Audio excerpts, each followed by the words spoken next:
Good evening, ladies and gentlemen, and welcome to a brand new episode of the Beats, Brews, and Points of View podcast. I'm your host, Neil Richter, along with my partner in podcasting, sitting across from me, E-Man Bates. The PIP, that is me, and we are in the city for episode 149. Yeah.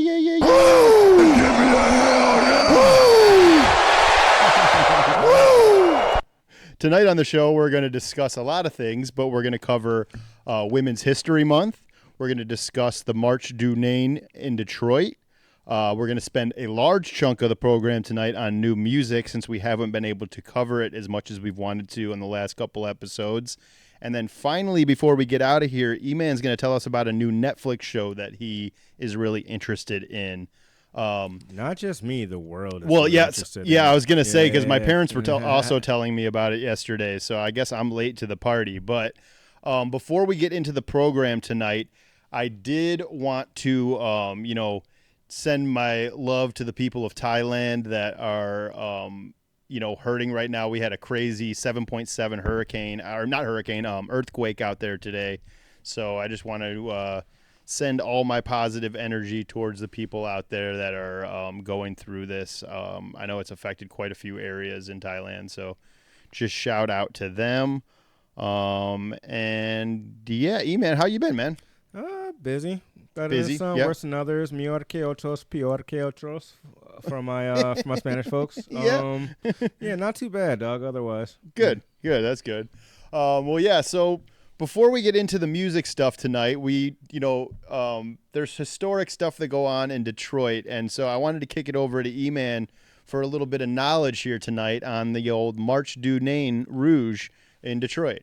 The Marche Du Nain Rouge. Okay, so this is where I'm going to cue some creepy music in right about Yeah, you don't have to say now. Yep. This is more from me than the people, if I'm being honest with you. Okay, so Marche Du Nain. So it takes place around towards the end of March every year. I was really curious. I feel like we covered this a while back, but I was really curious about just this topic and what the significance was, because I just really didn't get it for the longest time. I remember I went out 2 years ago, and somebody told me, you don't know what this is? I'm like, no, I don't. He goes, well, are you from Detroit? I'm like, yes, I am. But I'm sorry, I don't celebrate some, red demon running around the city. But yeah, anyway. The Demon of Detroit, the Red Imp. Some view this old Detroit folklore as the figure of the bringer of misfortune. Some view it as the protector of the city from the likes of gentrification. Ooh. He's losing. So a little bit of background. The story that goes starts with actually the founder of Detroit, Antoine de la Mothe not Cadillac, but I forgot how you pronounce it. Antoine de la Mothe Cadillac, I think that's how you pronounce it, but then they changed the pronunciation to Cadillac, obviously, when the cars came out. Mm-hmm. But yeah, French trader and soldier who founded Detroit in 1701 was warned at a dinner party that by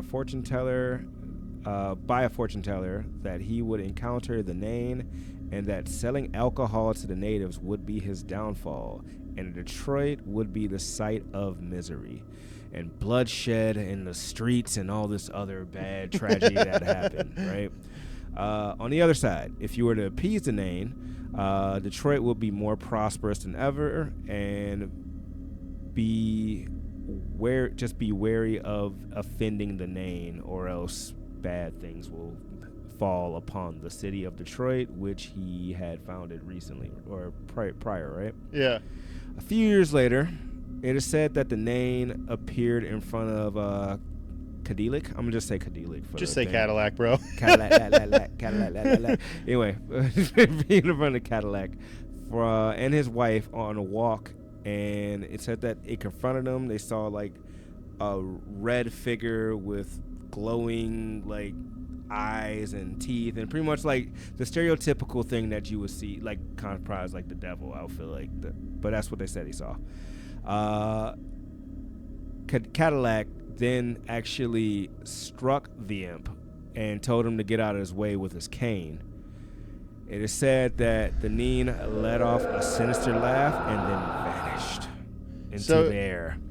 Hold up. So when it did that, right? Not too much longer. Cadillac was actually arrested in Montreal on a work trip and was forced to relinquish his stake in the city of Detroit to pay his legal fees. So he later died in France, broke by the way, because he lost all that money on everything else. And actually after he died, his kids didn't get anything. And it said that with that happening, that's what led to a lot of the tragedies that happened in Detroit with the Industrial Revolution, you know, the fall of that, the riots that happened, and yeah, it said that that was the story, the backstory behind it. But essentially, the Nain was this figure that was allegedly supposed to protect Detroit from ginger fires and white settlers that came into the city, right?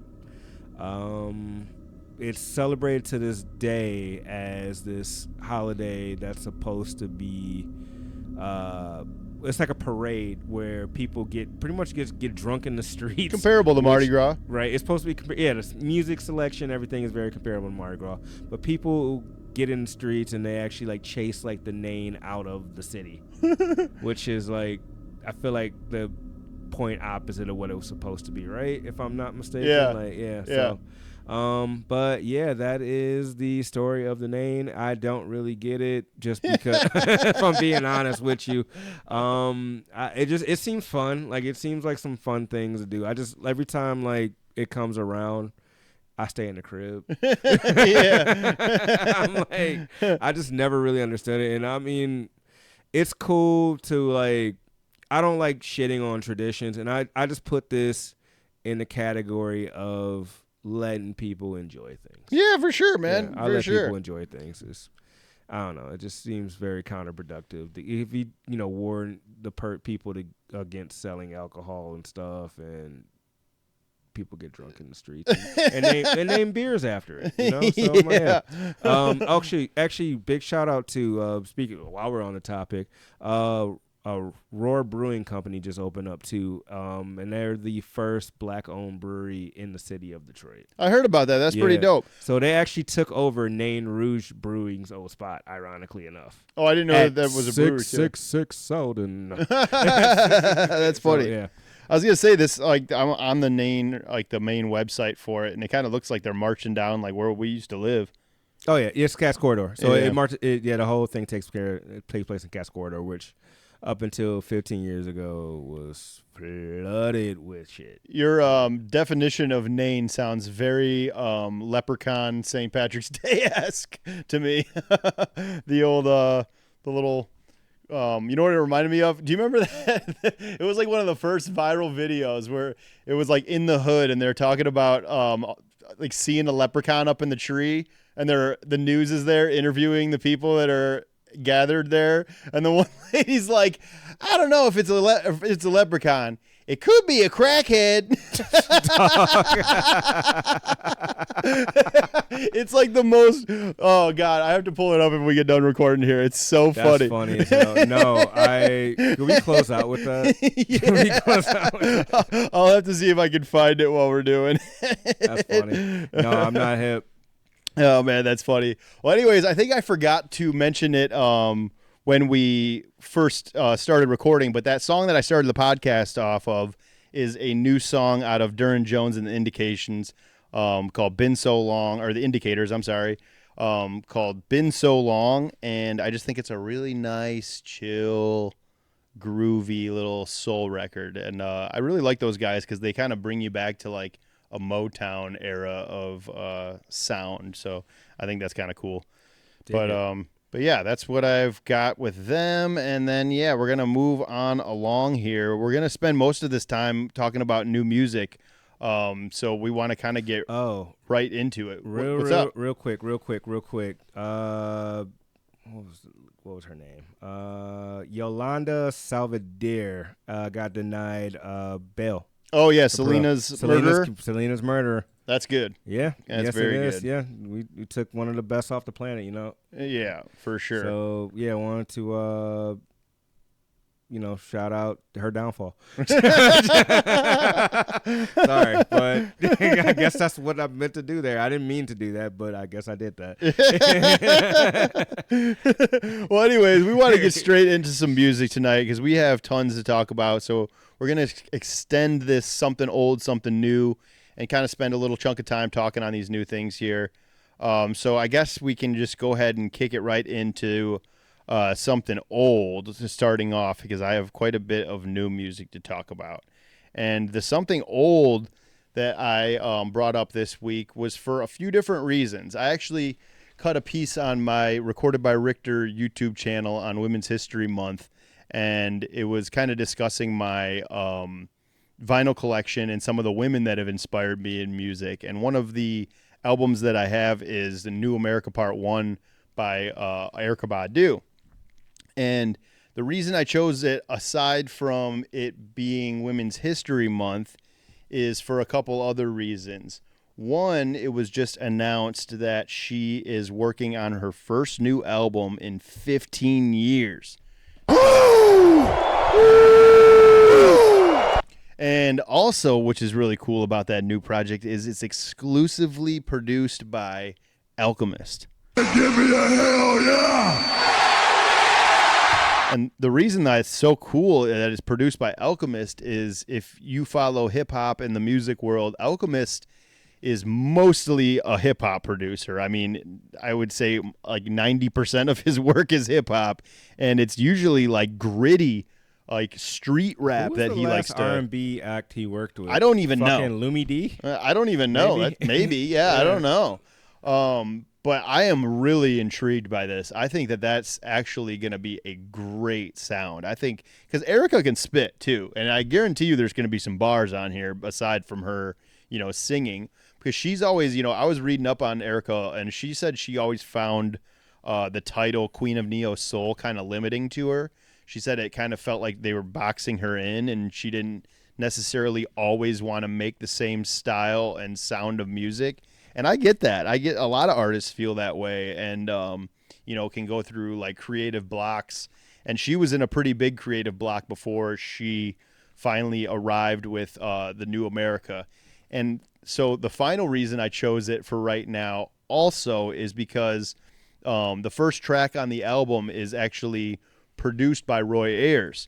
And, we just discussed on the last episode that we just lost Roy Ayers last month. So I thought it'd be a good way to, also not only showcase Erykah and Women's History Month, but show some love to Roy because E and I are both really big fans of Roy's music. And so I just wanted to spread a little bit of love. But let's see. I got a little information here pulled up on it. New America is the fourth studio album from Erykah Badu. It was released February 26th of 2008 by Universal Motown, which is kind of funny reading that. I didn't actually know that she was a Motown artist at any point in her career. Did you know that? Motown or for Erykah Badu? Like Motown? Yeah, she was or like Motown like yeah. Okay. Universal Motown, obviously not the same era, yeah, but I'm gonna say, yeah. But I thought that was kind of interesting. And it was also recorded in the legendary Electric Lady Studios in New York. Fire. So, yeah, that's Jimi really Hendrix dope. Studio. Jimi Hendrix Studio. Another cool thing about this album is there's Detroit ties to it. You have Kareem Riggins producing on it. A lot of the Soulquarians are involved in it. The Roots are producers on there. And Kareem, like I just mentioned. Who else is on here? Georgia Ann Muldrow, which she doesn't get mentioned enough. She is just a phenomenal artist. Let's see if there's any other big ones. Ninth Wonder produced on this. But yeah, that's the main core of it.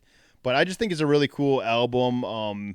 The topics, this could come out right now and it would make sense, like because she's talking about the racism in this country and if I kind of like how she has the cover art. It kind of displays that before you even get to the album. But yeah, that's what I got for something old this week. Erykah Badu, I cannot wait for your new album. That's what I got. E, what you got? Let me get my notes up real quick. But yeah, I did a little bit diving into like the early 90s. So on my quest of being a better student, right? Yeah, I'm glad.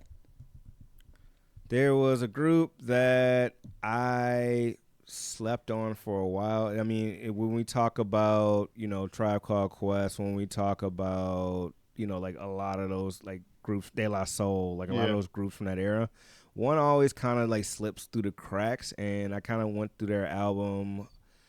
I think I know who you're gonna say. Do you think you know what I'm gonna say? Do you want me to guess? Want a hint? Or you want to just go Is for it Diggable Planets? It's not Diggable Planets. It's not. I was thinking the artist that you mentioned. Similar era though. But I'm going with A Wolf in Sheep's Clothing by Black Sheep. Oh, nice! Hell yeah, that's a great album. I just listened to that recently too. Yep. So I love it because it was it was just different because it was a little bit more vulgar than like the stuff that was coming around that time, which is dope. But at the same time, Drez is such a talented like MC in his own right, man, and I don't think he gets talked enough around that like era. I agree. Even though he had a lot of features and stuff like that, he went on to do a lot more stuff going down the line. But Drez and Mr. Long, which I hate saying that name, but yeah, Black Sheep, A Wolf in Sheep's Clothing was released October 22nd, 1991, off of the label Mercury. Has a gold plaque attached to it. This was an album I actually just started kind of going through. Just more for like sampling. Like I was kind of going through like old school hip hop and stuff. Just wanted to be a student and to like kind of like start sampling and stuff more, like to learn that process. I'm surprised that this song did not have any of the porn skits. I know we got a little hell off of that clip, by the way. Wait, what do you mean? Some people were in the comments section saying like, "Oh yeah, we actually love this like era of that." I'm looking like, dog, really? Y'all want to hear like artists clap cheeks on wax? That's crazy. That's crazy work to me, but okay. Anyway, so yeah. Did that reel blow up for us or something? I don't go on Instagram much anymore. Pretty decent. That's cool. It did all right. Anyway, so yeah. What's I going with this, man? I just lost my train of thought there. For Black Sheep. But yeah, Black Sheep. No, Porn I skits. got that, but it was like a specific track I was going to talk about. Oh, yeah, they do have. There is one record. Flavor of the Month. Yeah, Flavor of the Month was like the big single off of there that actually got them there. But yeah, it was pretty well received critically. I don't have any information on Mr. Long when I was looking this up prior to it, but like Drez's like catalog, obviously because he was like the star of the group. Yeah, he had like more. I mean, he went on to do other things too with blah blah blah blah blah blah. Off top of my head,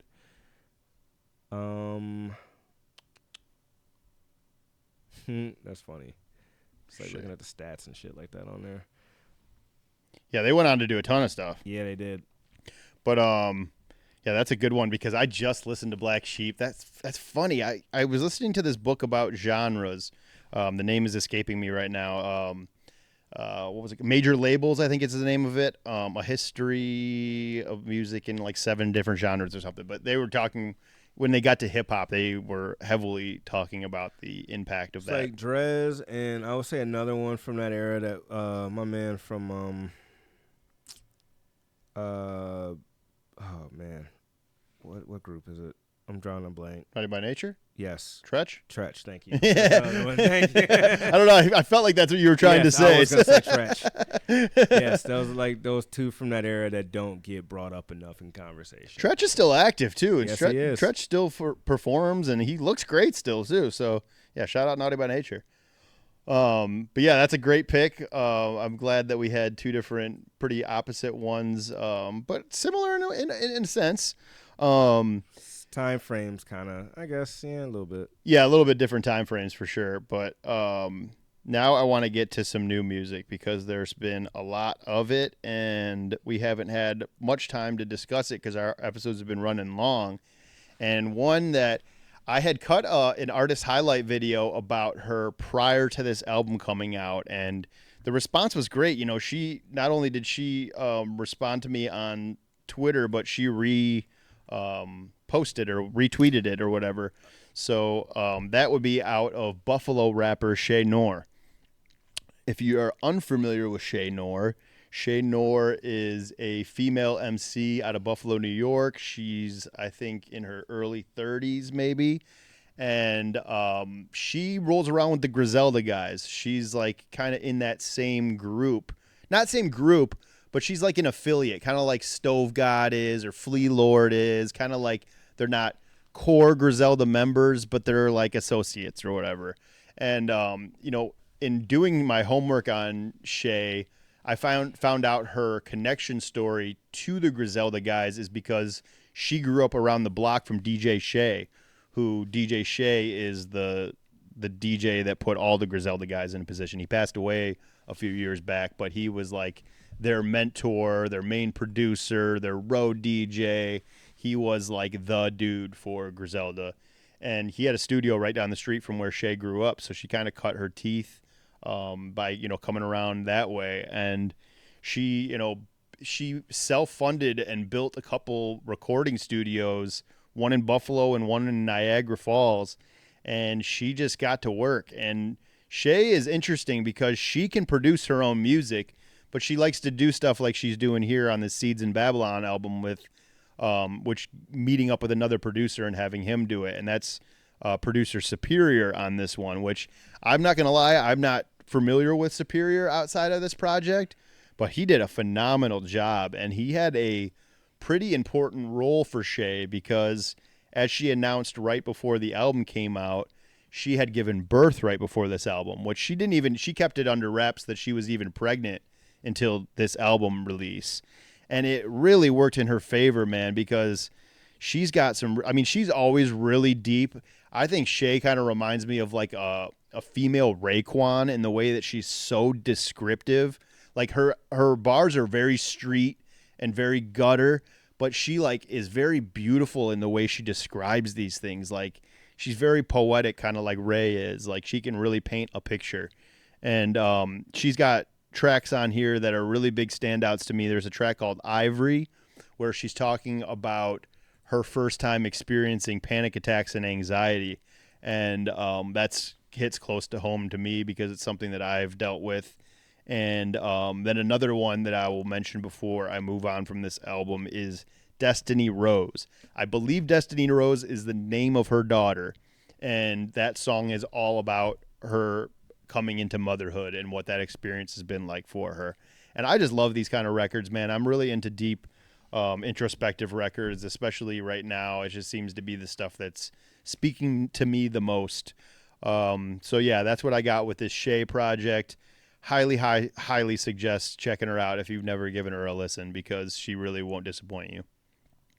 E-Man, now I'll kick it over to you for an album. I mean, it's one you're going to talk about as well. I'm going to be honest with you. There's not too much new music I've been listening to because I've been kind of in my own head. But I know we're going to talk about this one for sure. Is from the private collection of Saba and No ID, which I got to sit with a while. It's the collab album between Saba and like legendary producer No ID, who's done a crazy amount of shit for a lot of people. I mean, literally has produced for so many fucking people. Like Cole, Logic, Ye, Common, Usher, like Drake.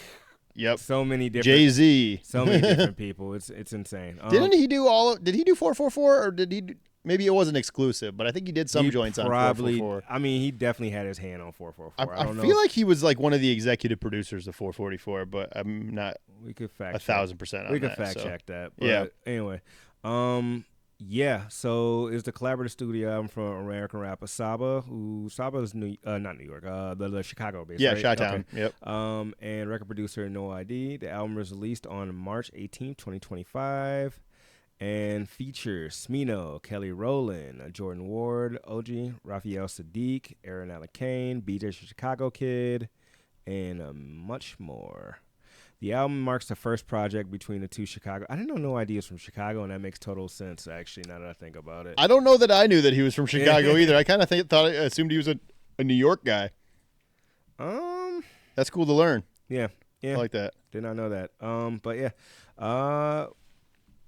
My favorite track, I love the Raphael Sadiq Kevin. I was just gonna say that's my favorite track off the first one too. Such a good listen. I think it's gorgeous. A lot of replay value. It's a nice little 15. It's a nice 15-track project too. It's like not too late. It's like the perfect ballpark of an album. I would say like anywhere between 8 to 15. I would say is a good album. I would say. Mm-hmm. But yeah, that's a good song. There is just it's very very soul and like I love like the jazz aesthetic that goes into it. Yeah. Like I love that kind of like that part where you bring in horns into hip hop, man. It's I dope. agree. Yeah, so I love it's big gone band way, mixed way, with way hip hop. I think it sounds great, and I love that he's got BJ the Chicago Kid right off the rip on the opening track because BJ's also a Chicago kid. yeah, yeah. BJ's an interesting artist because if you pay attention to music, you've seen his name a gajillion times, but he's always kind of floated around the underground space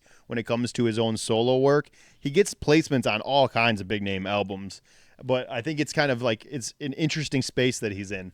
We actually saw. Were you What there was the night his- we when we at Yeah, Jazz Jazz Fest? Fest, yeah, I was we gonna saw. say that was phenomenal when Kareem Riggins was the artist at residence at Detroit Jazz Fest 2 years ago, and so he got to bring out some special guests and stuff. And so one of the nights was Nick Grant and BJ the Chicago Kid were special guests, which is awesome because Kareem produced on Nick Grant's first album, and there's songs with the three of them. BJ is featured on the chorus, and Nick's rapping and Kareem on the beats. So I think that that's pretty was dope. the same one where Monica Blair came out. Yeah. too, right. Mhm. Yep. Shout out to Monica Blair. by Yeah, the way. shout out Monica Blair. And then, yeah. like E-Man said, Crash is a super highlight off the rip with Kelly Rowland and Raphael Sadiq. And another one that I really, really like. So there's a song called Head Wrap on here. And I was curious, like right off the rip before the album came out and we saw the track list, I'm like, oh shit, he's got Madison McFerrin on here. Oh, I'm a yeah, big dude, Madison I forgot McFerrin about her. fan. Yeah, Bobby McFerrin's daughter. Yeah. And so basically this track is a track that she had already made. She made this song called No Time to Lose a while back. I'm talking years back now. And I've actually seen it live one time when she came to Detroit and performed outside in this like small, in the DSO's like outdoor space. And I went and saw it, and it's just her, like she does loops and stuff. So it's just her live on stage. And she has this song that's all loops. I mean, I think she might have done the whole track using vocal loops. And it's called No Time to Lose, like I just mentioned. And they basically just remixed it for this Saba album. And now it's called Head Wrap.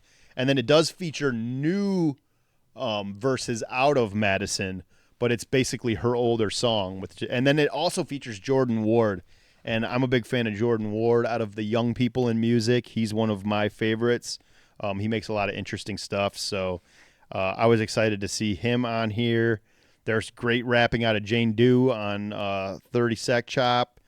What else? Let's see. I think those were my standouts. Oh, and then obviously Smino doesn't show up to anyone else's party without coming with just awesome bars. Smino's gonna Smino. He's gonna Smino, bro. He's so gifted, man. What a trendsetter Smino is. Are we getting a new Smino album soon? We should. By the way, Because his it's last been a minute. Love for Rent was a minute ago. Love so, for Rent was yeah. 23 or 22. Yeah.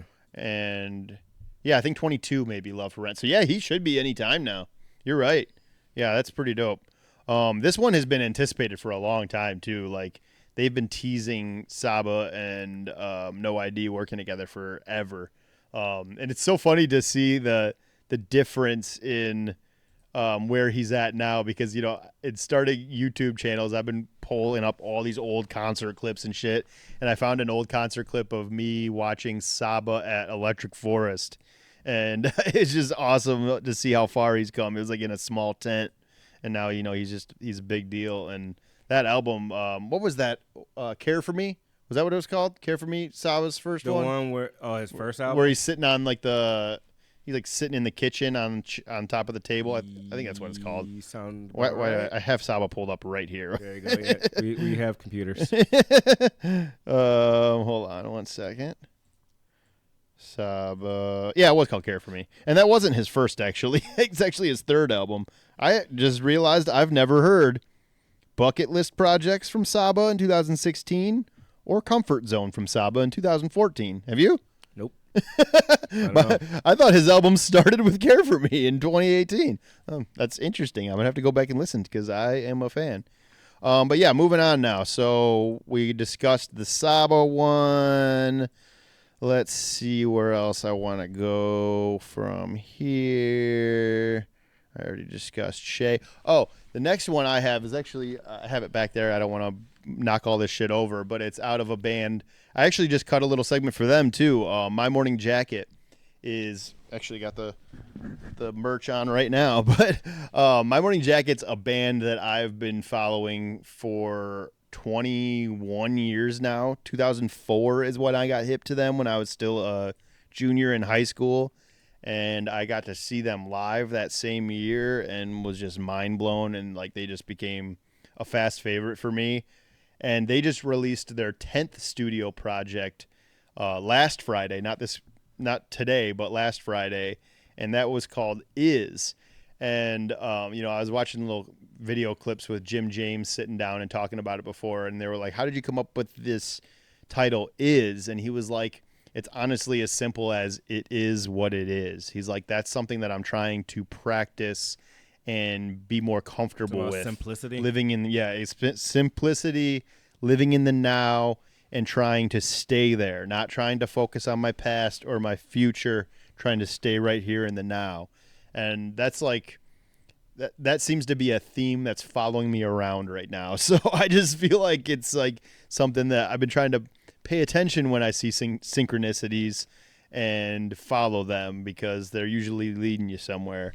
So My Morning Jacket is the thing that I think is really cool about this album is prior to it, they always had self-produced their albums. And this time they sat down with a producer named Brendan O'Brien, who has worked with everyone like Red Hot Chili Peppers, Bob Dylan, Bruce Springsteen, AC/DC, Korn, Limp Bizkit, Stone Temple Pilots. He's worked with everybody in rock music. And so I thought that was pretty cool. And Jim said that it was kind of like the reason he chose to do it was to get outside of himself and kind of like give up a little bit of control and see what happens when they bring out someone else. And I think it's cool because they kind of brought My Morning Jacket into this more of like a back to basics recording style. I feel like a lot of these tracks on here are instrumentally driven. There's not much digital stuff going on, so it feels like there's like a really a focus on the guitar driven tracks. There's guitar solos and long 5-6 minute songs on this project, and that's just something I've really grown to appreciate. I really like longer songs. I don't know what it is, but I give me 3 verses in a rap song. I'll listen to it. A lot of people don't got the attention span for that today, man. I know, it's crazy. Think about like a group like Bone Thugs wouldn't even work now because they have like 4 guys, so like each or 5 guys. So everyone's got to give verses. It's funny to think about. Like that anymore? Not too many, man. Not too many. Not like in hip hop spaces. I'm trying to think. Like, I mean, you got like people like Coast Contra and stuff like that. I don't even know who that is. You ever heard of them? No. Oh my God, you got to go look up Coast Contra. They're fire. They're out of L.A. Or California. I'm not sure specifically if it's L.A. or not, but yeah, they're dope.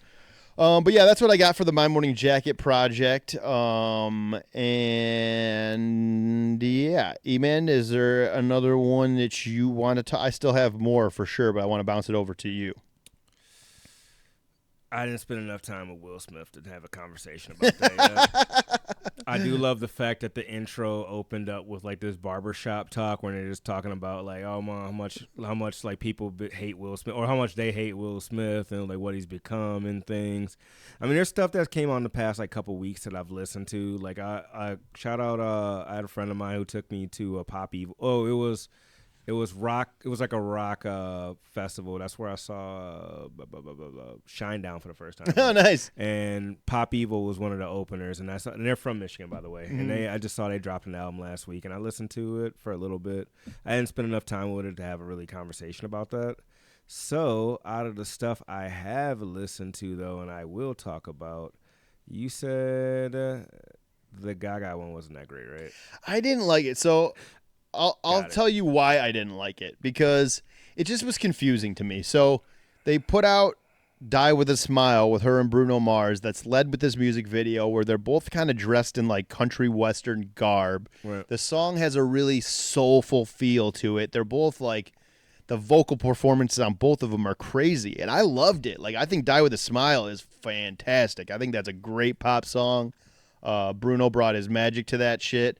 So I kind of had it in my head that like, okay, Gaga, she's dressed in this aesthetic. This is going to be where she's going with this album. Maybe she's going to lean into like soulful records and maybe even like some like folky kind of country stuff, maybe even a little bit of.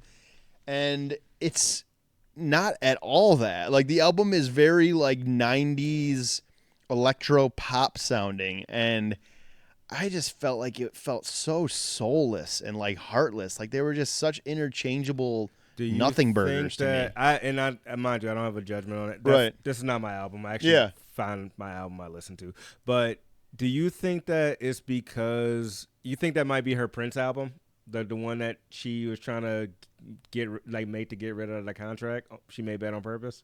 I don't think so. Okay, I don't think that was an intentional one. No, I don't think so. It's I don't know. Wait, what was the name of that Prince album, by the way? Because I just said. I don't even think it had a title. I think it was just like the artist formerly known as. I think it was just what it was called. Or let's see. It was. Did he end up calling it Slave? Or maybe that's just what he wrote on his face. I can't remember what the name of that one. It might. Okay. But no, that's not what she's doing here. I just think, I don't know.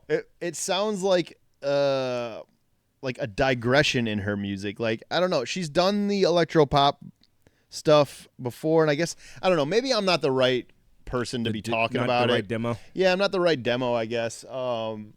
But I think she's capable of amazing, like, heartfelt songs that make you feel. And I just felt like these dance records didn't make me feel anything. Right. So I guess that's what it is. I hear it.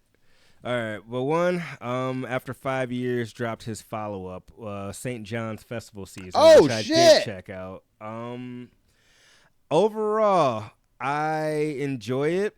I don't like it as much as I like the last one, though. I think that St. John kind of had this whole thing where it was kind of like a concept where like when Why the World Was Burning was the last one, by the way. And it kind of opened up with the Sucks to Be You, and it kind of went on this this journey of like almost like necessarily like a breakup, but it was like, I guess, yeah, it was a breakup, but it was like kind of it was just like a wave of emotions. This one kind of went a little all over the place.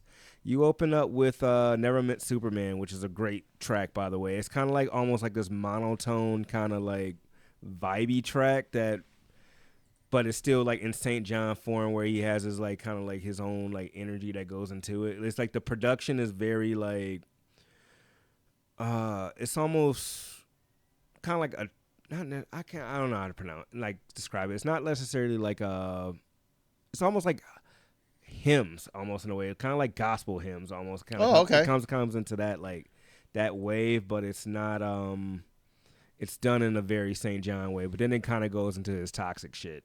Yeah. Towards like the halfway point through the album. I think my standouts are. I haven't heard this at all yet, and I'm kind of excited now to hear it because I do like St. John. It's definitely like a good energy. Like if you want to go like out, like if you want something to listen to, like if you're going out, like it's definitely like something to turn up to. I would say probably. No features? Or is it just not listed? There's some hidden ones. Okay, they're just not listed. Future's definitely on that album somewhere. Okay. I would say Guyanese Mosh Pit. That sounds intriguing. Guyanese Mosh Pit. That song is crazy, actually. You Need Jesus. I like it's like a good like driving one. Yeah. Okay, so I haven't heard this album. Does he like topically does he discuss where the hell he's been in the last 5 years? Because like he went modeling. Radio silent. He's been. I mean, that Roses like flip went crazy because it was like on a bunch of EDM places. Roses flip. Roses. That song. It got like remixed or something? It's got remixed like 4 times. I didn't even know like that took him like out of here. Yeah. But. And then I know he did his modeling thing, he did his clothing thing for a while, but like he never really got back into music. And then I think this is his sophomore album. I was gonna say, well, actually, it's his major 4th one. Is really? Yep, he's got Collection 1 self-released. Collection 1 in 2018. Ghetto Lenny's Love Songs in 2019. While the World That's Burns? where I got hit. While the World Was Burning. While the World Was Burning. So I got hip on Ghetto Lenny's Love song. I didn't even know that While the World Was Burning came out. And I mean, it came out during COVID too. oh, So okay. While the World that Was makes, Burning. So yeah. that actually is a perfect title for But that. like, I just felt like he almost like went Kendrick in this last 5 years. Like, you didn't see him getting coverage on social media. You didn't see him in like. He did a lot of like behind the scenes stuff apparently. Because I know like he's managed by Maul's brother Biggs. Oh yeah, that's right. Yeah, he was moving around with him for a while. Yeah. So I don't know what it is, and I know I shouldn't be like judging other people's like appearances or whatever, but like that little like dangly thing of hair, like the one long strip of hair that he rocks is so strange. Got the quail, got the quail strip. Yeah, it's like yeah, it is like a quail strip. I like that. That's funny. But yeah, anyways, that is. I'm glad that you hit me to that because I haven't heard it yet, and so I want to go back and definitely Hunting hear that. Nirvana is great too. I mean, it's just like it's very rock influenced. I would say in a way, it's definitely like it's kind of like island grunge. Yeah, that's the best way I would describe it. It's kind of like island grunge. Okay, I don't know if that's like a thing, but you just made it a should thing. be. Well, yeah, it is now. Guess what the name of this episode is going to be, guys? Island grunge. Island grunge. That's funny. Yeah. Well, that's dope because I'm gonna have to go check that out after this episode is over.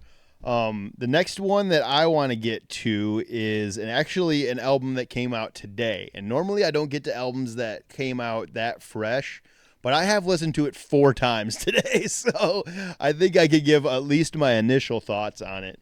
And this is one that I've been anticipating for a while now because, you know, there's a handful of artists that make the world stop for me where, like, I'm definitely running to it immediately when it comes out. Little Sims is that for me. Kendrick is that for me.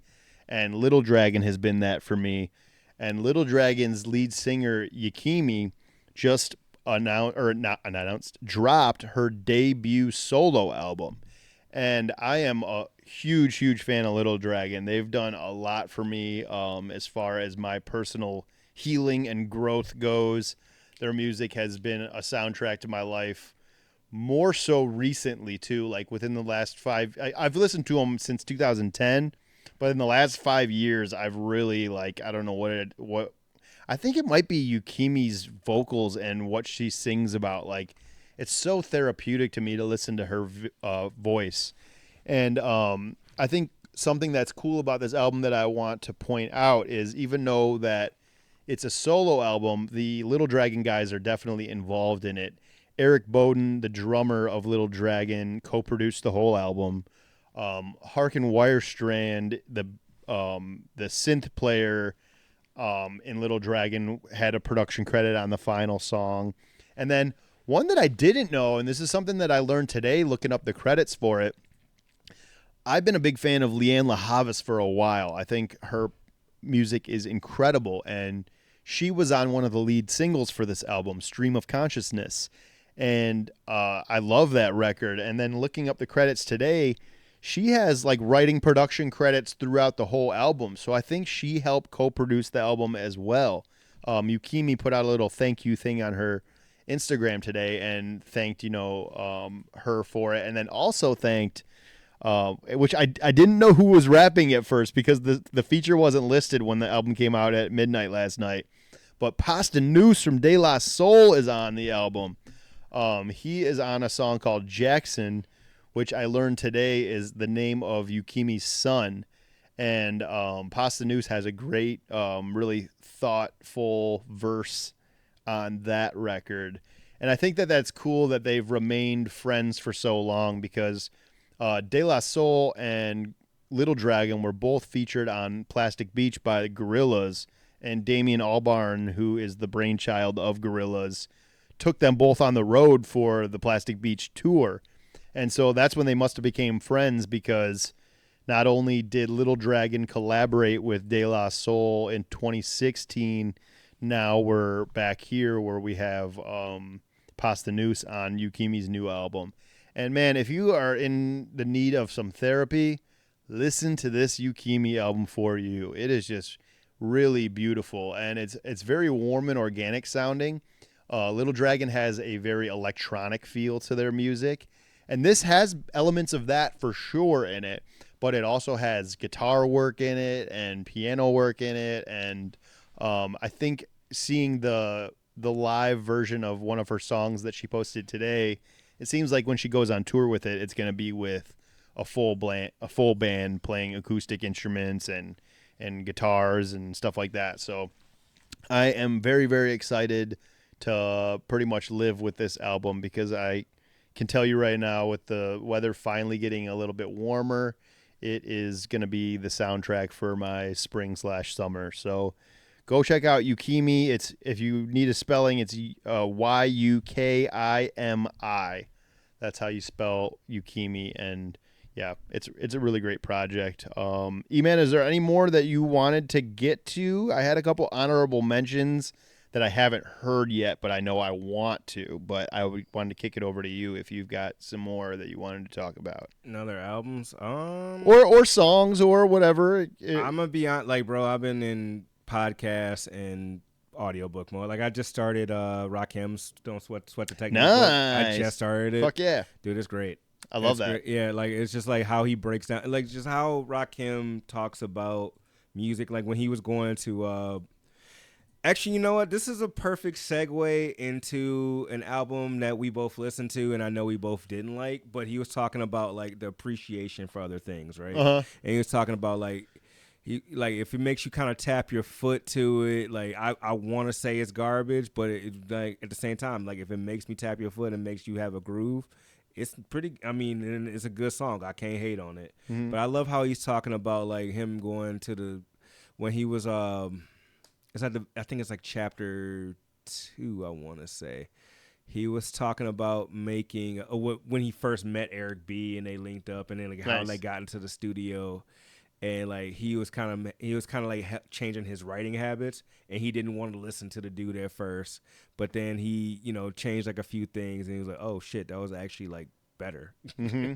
No, it's cool. Have you read it yet? No, I haven't. Dude, actually. I highly recommend it. I'm maybe about a quarter of the way through right now. So that's one of the few concerts that I've gone to by myself. I went into Eric B and Rakim. It was at St. Andrews Hall, and it was the week Nipsey Hussle was murdered, and that was very, very, very fresh on hip-hop fans' minds.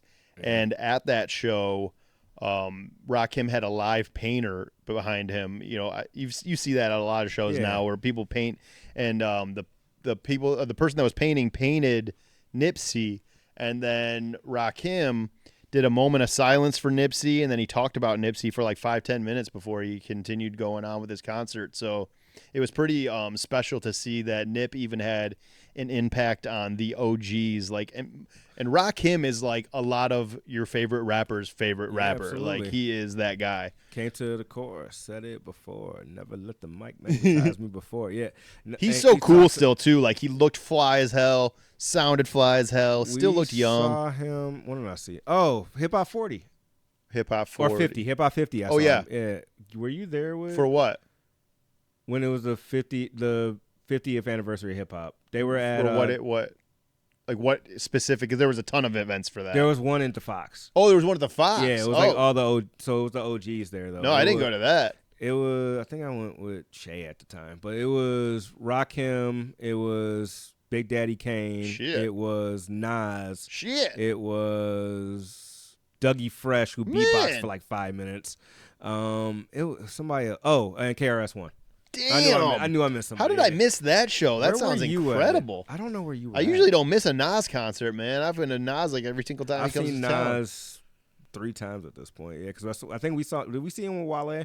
Yeah, we did. Was that? Yeah, mm-hmm. Yeah. Wale, Royce the 5'9", and I think there was someone else on that bill too. But he got into it because listen to Rakim's story. It was he got into it because he was like trying to play football. Yeah. Originally, he was like an athlete. He goes like, I want to play football. Like, this is what I want. This is what I'm put on earth to do. Like, he was dumb young in those early albums Yeah. too. He was like 17, 18 when he was first starting out. Yep.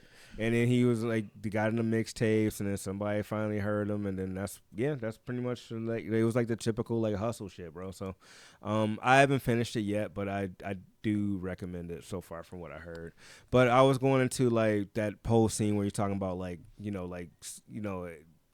something might not be for you. And how we were actually talking about Nain Rouge earlier, like, yo, I'm gonna just let people enjoy things.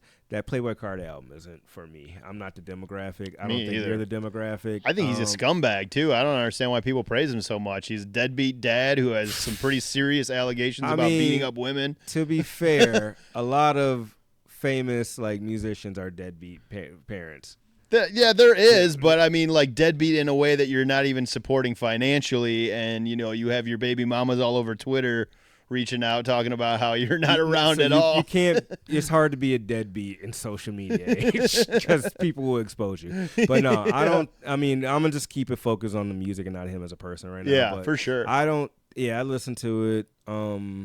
I didn't even like the Kendrick track, to be honest with you. I think they're okay. It's not for me. I think it's kind of like it's the demo. Like, I'm not the demographic. Yeah, and I'm gonna just put that in the category. Like I just put Nain Rouge earlier in this episode.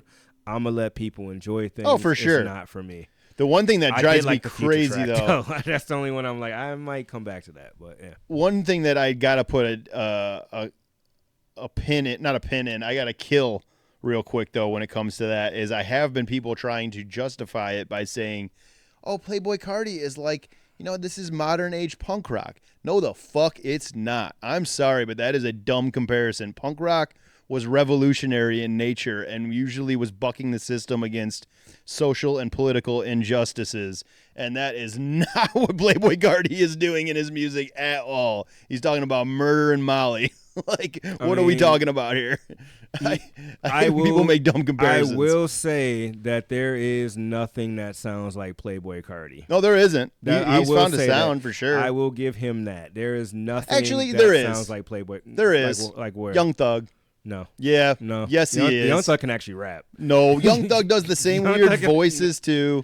Young Thug is a very good comparison to Playboi Carti. Young Thug, if you really think about it. Young Thug's vocal control is actually different. It's a little bit more regulated than Playboi Carti. Playboi Carti can Playboi Carti seems like an engineer's fucking nightmare. It's just like how much he can clip. I feel like Young Thug would be an engineer's nightmare too. Like I've never heard Thug can control it a little bit better.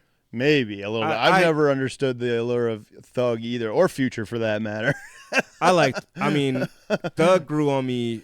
He grew on me because I remember when Lifestyle came out and I hated on that song for years. I still don't like that song, to be honest with you. But I think it was I want to say Jeffrey mixed EP or whatever. That's when I started listening to it, and then I was like, all right, there's songs on here, but I'm not like a fan. So I would say I was casual. Like that last album, that punk album he did before not a punk music album, but the album was called Punk. The one where like Mac Miller was like the last song. Last day or whatever. I actually like songs off of that album, like TikTok, Hate the Game. There's songs I like from Young Thug, I would say.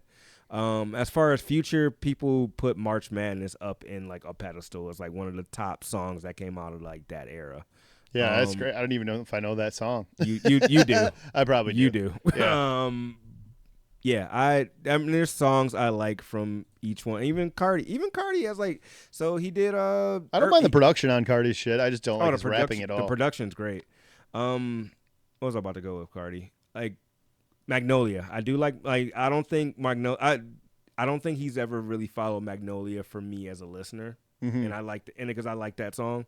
And I like the Earthquake feature with Tyler. That was about it. Yeah, I mean, there's been stuff that featured that's the one track that I do like. So yeah, that's the one. That's a good thing that you just did, man. I do think we should end it with a positive if we're being negative. So one thing that I do like that Future is a part of, and I think that they nailed it with with the placement. No, not well, kinda.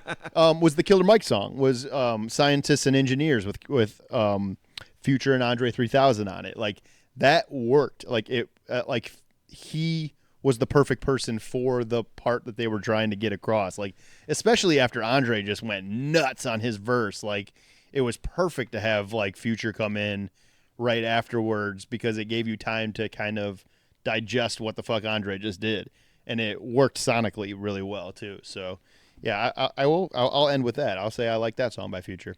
It's not a Future song, but I'm sure I could find stuff if I took the time, but there's just so much good music to get to that I'm just not putting precedent. My thing is, it. if there's somebody like, and because I don't try to completely write anything off. Yeah. I'll listen to, if like people were like, oh yeah, you should check this out. I always go by, like, I like recommendations, and then I like, I always check out everything. I'm like, yo, who's hot right now? Cool. I'll listen to it. Or people send me shit. It's cool. There's this one girl I met that she was like, yeah, I listen to gospel music and Future. I'm like, this is the biggest hypocritical thing I've ever seen in my life. But hey, do you, boo-boo. But still, but yeah, I mean, I try to not write anything off musically. Like I tell people, like, I listen to everything except for like a Norwegian death metal. That's the only thing I really can't like get into. And even Norwegian death metal, I respect the shit out of it. I just can't listen to it. Exactly. It's just, it can just not be for you, Like, you don't have to like love something or like talk about it or be an expert on it, but like, I can appreciate for what it is. I mean, there's country songs I started to appreciate now more than like I did. Because I used to write that one off completely like 15 years ago. Yeah.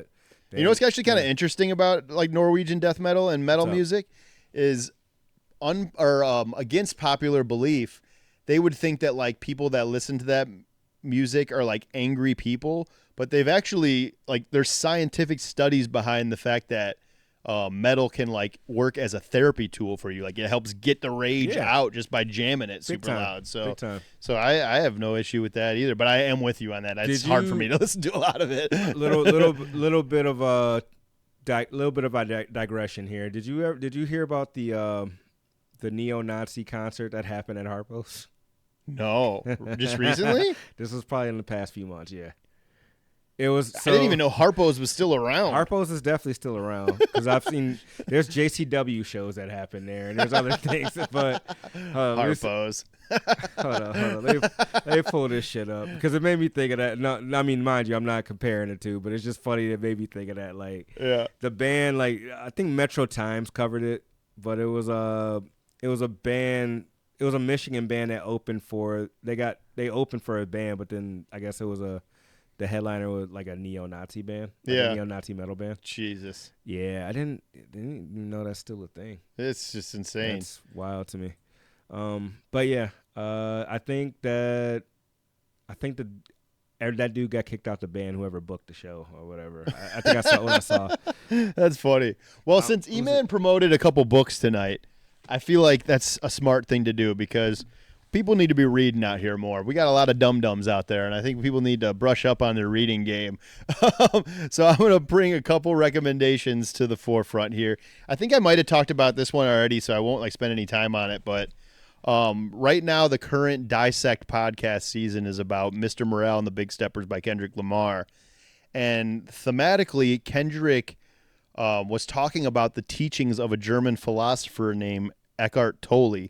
And the weirdest thing happened, while I'm watching this Dissect podcast over at Jen's house, and we find out that her mom, my girlfriend's mother has passed away, and we found out that she had the book, and it's full of her own notes in it. So like I never got to meet her mom, and so this is like an interesting thing for me. Like I feel like it's a way that I'm like connecting with her in a sense because it's full of her own notes and highlights and stuff, and it's just powerful stuff. It's basically an examination of your ego and how to manage it and, live a healthier way and get outside of your ego and kind of just be aware of because awareness is like there's no real ego death, but awareness is like the best you can get when you're completely aware of it.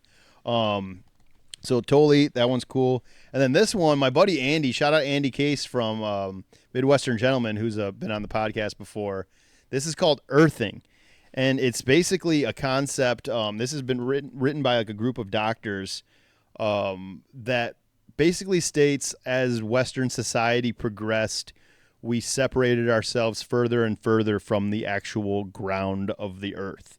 and the earth contains tons of healing properties. It's a giant electrical field that's constantly charged up by lightning and the molten core. And the philosophy is there's tons of healing to do just by putting your feet on the damn ground. And basically, they've also developed like a mat, so you can get like a earthing mat where you can. It comes with a special plug that just connects right to your ground wire in your electrical outlet, and so you get the ground energy from outside to run through this mat. And you know, I'm such a skeptical person. Like, these are not usually the type of things that I would be even promoting, but man, there is so much science-based evidence in this book, and I've been having terrible knee problems, and since I started using this, bro, I swear to you, my knee pain is gone. I went for a run the other day and felt no knee pain, which is crazy to me. I've been feeling bad knee, like I couldn't even run. Like a month ago, I had to stop and walk because my knee pain was so severe. And so, you know, obviously a lot of it, a placebo effect is a huge thing for sure. Like, it actually works. Like, just knowing like the notion of thinking you're getting any better actually has healing properties. So that's what I got for you on the book recommendations. Before I kick it back over to E, 2 albums that I didn't hear yet that I want to make a little mental note of. Mm-hmm. One's an album and a movie that we need to go see. Flying Lotus put out a movie, sci-fi horror movie called Ash. Did you hear the soundtrack? That's what I was getting to. I haven't heard the soundtrack so yet. It's a score. It's just the score? It's just okay. So it's just like the ambient, like the feel of that. Okay. It's creepy. It's on brand from. When was the last thing he did? Was it Kuso? Yeah, the movie-wise? Yeah, was that the last thing he did? Yeah, for sure. Did you ever watch that movie? No, but I heard it's really fucked up. Like, really fucked up. That doesn't do it justice. That doesn't do it. Is it like it's gonna like gross? Like Terrifier gross? No, so Terrifier is like gore for like violence. Yeah. This is just like shitting and puking and cum. Oh. So it's just like. Yeah, I don't like that. It's just all. It's like, I mean, blood is involved, but like all the other body fluids are too. That's disgusting. Now I wish you would have never said that. Zach Fox is in it, of course. Oh man. So he did have that Flying Objects album. So Yakusi was 2021. He's got 2 projects since that. But it looks like one is like a weird compilation thing, and then one of them's the joint project with Smoke DZA that he did, which was super dope. But yeah, I want to go see that. Ash has got Aaron Paul in it. Aaron Paul fan, Breaking Bad. Yeah, bitch. And then the other one is the artist that I just mentioned as well. Smoke DZA has an album out called The Barcelona Tape that I have not heard yet either, that I want to make sure that I get to. Before I kick it over to E-Man for this. Did we talk about the Currency Harry Fraud project? No, we didn't, but that's another great one. That's a great project. They never miss. Week. Yeah. I mean, Currency is probably one of the most consistent artists out. Oh, yeah. I mean, and I was talking to Neil off mic about this, and I think we talked about it a little bit last week about reality rap.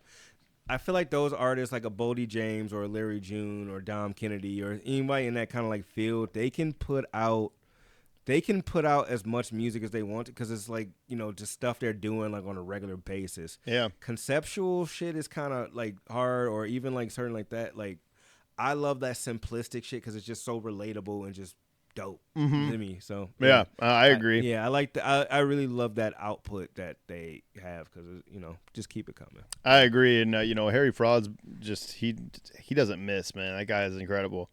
But yeah, the 2 things that I was gonna mention before we talk about E-Man, the show that E-Man wants to talk about, is that Raising Kanan is back. I'm not a huge fan of the 50 Cent verse shows, but I do like Raising Kanan, man. I think that's the best one that he's executed, in my opinion. And Joey Badass has got a really dope lead role in that show, and his character has made a pretty crazy comeback and is a pivotal role in the new season. So I just wanted to shout out Joey mostly because He's a great actor, man. I think Joey Badass is really good at acting. I loved him on Mr. Robot, and then he had a smaller role on Mr. Robot, but then he's just great on this playing Unique and Raising Kanan. And then the other one that I was going to mention is Righteous Gemstones, man. Oh my god, I love it so much. It's so funny. Walton Goggin, man. It's the last season, right? Yeah, it is. It's just so fucking funny, man. It's so BJ, bro, is the funniest character ever. The sister's husband, he is hysterical to me. But anyways, yeah, that's what I got for the things that I wanted to mention today. Bro, BJ, dude, I his feel so pole bad. dancing stuff. Yeah, well, have you seen the new season yes, yet? I'm all caught up. I'm officially caught up. I feel so bad for him too. When his wife visits him when he's pole dancing, and he's like, "This isn't for the sweet, tight asses, babe. This is about expressing myself." BJ's great. He's so good, man. I think my favorite, Judy Gemstone's still my favorite character, Yeah. just because of how vulgar she is. She's bro. crazy. She is hilarious. Yeah, and that she's great. She's been on there. Like she was funny on Vice Principals too, and when they did that, Also one, a too. Danny McBride show. Yeah, And Walter Goggins. Yeah. Shout out Walton Goggins, man. He's like HBO's darling right now. He's on the White Lotus at 10 o'clock, and then when that's over, he's on Righteous Gemstones right after it. Who So was it that told me my man from White Lotus is that's Uncle Rico. yeah, I told you that.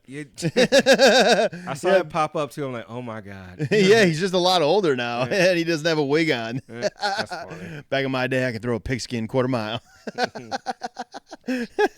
Dude, that movie's so funny, man. I might have to revisit that one. It's been a long time since I watched it. But yeah, so E-Man has been telling me about a new show that's kind of deep and heavy topically, and I don't even know what the premise is, so I'm just going to kick it right over to E to tell us all about it. All right, we talking about, and if you guys have seen it, leave some comments on it, what you guys thought about the show. But we are talking about the Netflix show Adolescence that recently just came out. I'm gonna try and do this without spoiling it, so I'll just give like the basic hypnosis. So there's this what's my man's name from Public Enemy and Boardwalk Empire? I forgot the dude's name. Public Enemy and Boardwalk Empire. He played Al Capone.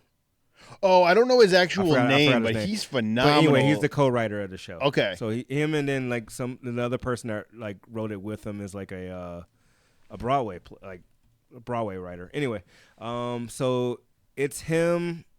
If you can look up the name. I'm looking him up. It's him, and he plays the father of the main protagonist, or I guess antagonist, Jamie, who is this 13-year-old boy, and it just the show opens up with these two cops in the car. They're talking, and then they go and arrest this guy or arrest this kid. They not break in the house, but they break down the door, put the family down, like tell the family to get down, and they arrest a 13-year-old kid, Jamie, in this situation. And he's get arrested for murder of stabbing another 13-year-old girl in his class. And it's a 4-episode miniseries. And throughout the show, my first thought was, I wonder if he did it.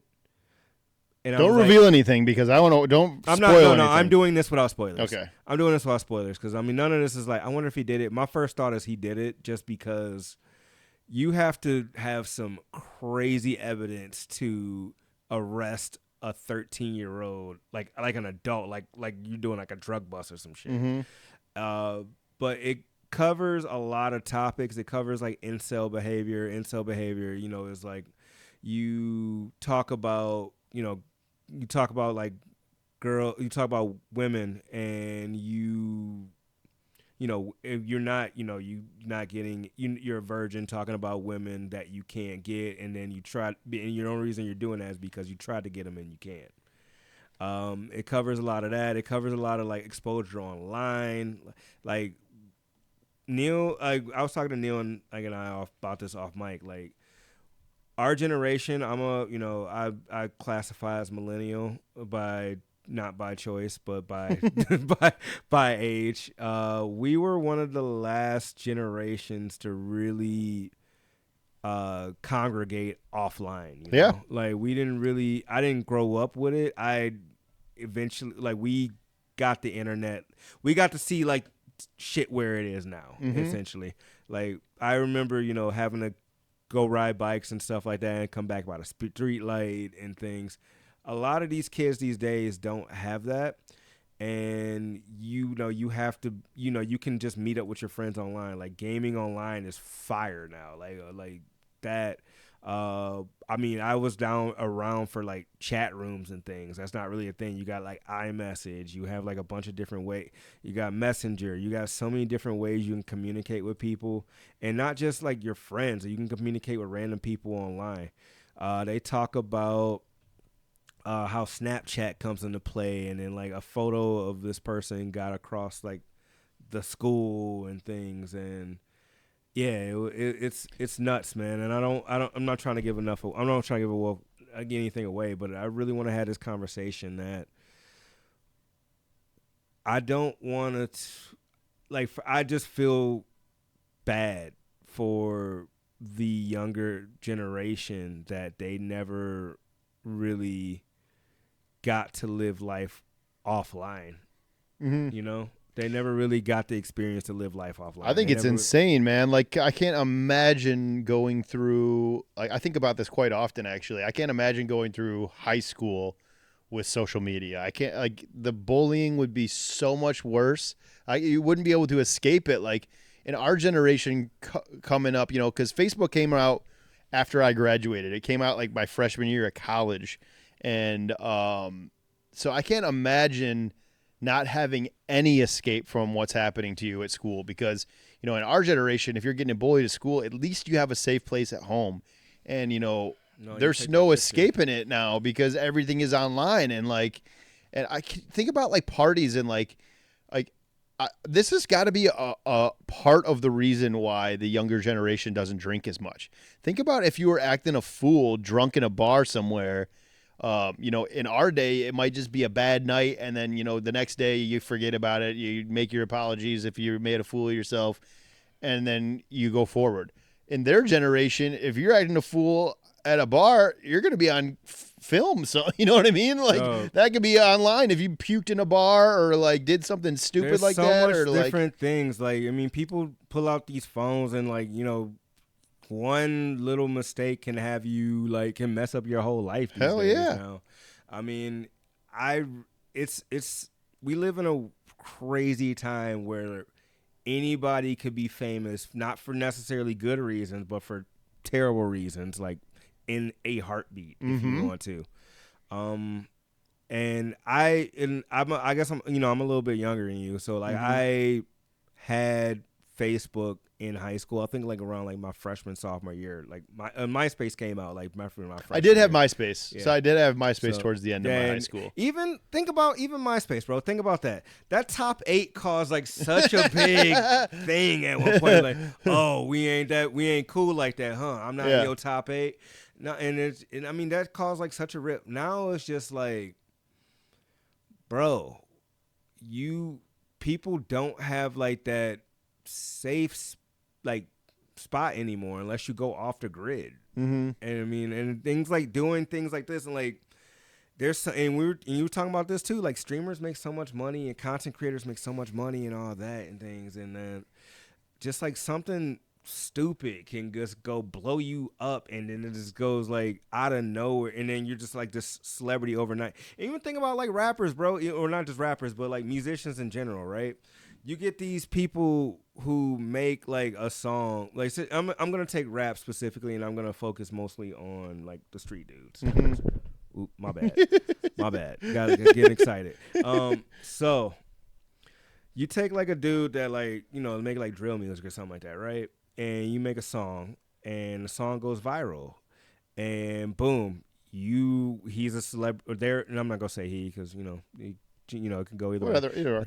They're a celebrity overnight, in their head they're not a celebrity. So if somebody like tries to like put their phone to them, like, oh my god, or take a selfie with, you know, like typical celebrity stuff, they're gonna react like a street person should. And that's how like a negative viral moment can happen, because you're not equipped to that, like, because that shit can happen like an instant and you don't know it these days. Yeah. Like there's no prep for that, because social media and things have like it spreads like wildfire, and just how we have gone, and just like what this has involved into, and then where it's going is insane. Yeah. I don't think we have a teenage audience, but if you're a teenager listening, try doing it the old school way. When I was young, after school, instead of playing video games or going straight to the TV, it was you strap on your rollerblades and you go skate around the neighborhood collecting friends to play street hockey, or you take the basketball out and collect friends to play half-court basketball, whatever you like. There's no like in-person camaraderie anymore. So we're raising a bunch of socially inept kids that, you know, I think that's what this is. I've got it pulled up here, this Adolescence, and it was Stephen Graham was the guy's name, by the way. But yeah, that's what it seems like this is. And, you know, I think it's on it's on the parents now, because it's so easy to shut a kid up by throwing them the iPad. That's something my sister has to battle with her kids. Like, for the longest time, they did not give them any screens that they could look at. But like, it's tough when you're a parent and you got your noisy kids out in public, and you know that you can shut them up in 3 seconds by putting an iPad in front of their face. So like, it's tough. You have a point there, but at the same time, I will add a little caveat to that and say and it actually kind of covers this in Adolescence show, because his character, his dad, works like he's like a plumber, and he works, you know, on call. Like he, you know, it could be 24 hours a day. Like, you know, I got like a drain clogged at like 3 a.m. or something. He's got to be on the road. It's hard to parent when you also have to put food on the table and provide, you know? Yeah. So and I'm not a parent, so I don't know how that struggle is. So I won't pretend like I know, but boy, raising a child today has to be a rough job, because you can't, like, you know, it's just so much more susceptible and vulnerable to things. It's not just like a person that can, you know, we are not in the age of don't get in the car with strangers because we got Uber and Lyft now and shit like that, right? We're past that. We got to worry about predators online. We got to worry about predators in the White House. We got to worry about I'm not talking about that. But it is though. I mean, that goes directly into what we're saying. How do you tell a boy how to treat a woman properly when the commander in chief has raped a woman? Like, seriously, like, that's dangerous precedents that we're setting in these times right now, and it's scary, man. It's really scary. But there's one. I'll leave this with a positive too. There's a book right now that I'm reading as well as these other ones called The Will to Change. Actually, this one I'm listening to on Audible. The other ones I have the physical copies, but this one's called The Will to Change by Bell Hooks. Bell Hooks was an African-American author who passed away a few years ago, but she was legendary, and she wrote this book about basically the patriarchal society that we live in, and how we are damaging our young boys by teaching them to suppress their emotions. Much like we talked about with the Kendrick song with the Father Time, and you and I had that conversation about how men are taught to, you know, don't cry, you know, get back up if you fall. You know, you're taught from a young age not to express yourself. And that does a ton of damage to boys as in their development as an adult. How do you, and even just like the projections you see with, you know, girls and stuff like that, and like how you're perceived. I mean, these days it's easy. These days, like just how social media is protecting. I'm not saying this is a fact, but it's somebody out there is probably saying like, oh, I don't even have to worry about school. I can just get a bag off OnlyFans or some shit. You know, I guarantee there's somebody out there that probably thought that. Oh yeah. I mean, it's just, that's the time we living in, you know? I will say this. I think you said something earlier, and I kind of agree with it, but I kind of don't about like you know like the video games and going out. Yeah, I like pick up basketball. Cool, go out. I'm a gamer, so I will never advise against not gaming, but everything in moderation. You know, at the end of the day, kids don't know moderation, and that's coming to that's going to the parents and parenting at the end of the day. And I'm not policing that because I'm not a parent, so I don't know how that shit works for sure. But at the same time, like there's gotta be boundaries, and there's gotta be some kind of like regulation on it. And I feel like us as a society need to do better at community aspect, and community as in like actually like gathering together, not online. I mean, there's social groups and stuff like that, but like you know what I miss kind of, and that's because I grew up a church kid. Lock-ins. yeah for sure. I do. But like whatever the 2025 version of that would be dope. Yeah. I agree. Well, anyways, we took that one deeper than we thought we were going to, but yes, check out Adolescence. It's by the way. important stuff to talk about too. I'm thankful to have a partner in this podcasting that has a open mind and a thoughtful brain here. So it's cool to do this with him, because there's a lot of people that are just phoning it in and not willing to have these kind of conversations. So, I'm glad you brought that to the show tonight. It's been super long. My phone's about to die. I'm starving. Yeah. My food's waiting outside. Right, so I'm going to cut into this track to take us out of here. This is a little bit of Shay Noor and Superior's new track called Ivory off the album Seeds of Babylon. And we will catch you next time. Peace. Peace.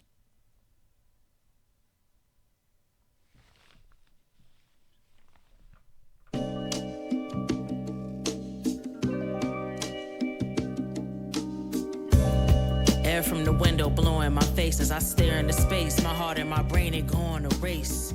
What's lacking public affection from lack of privacy?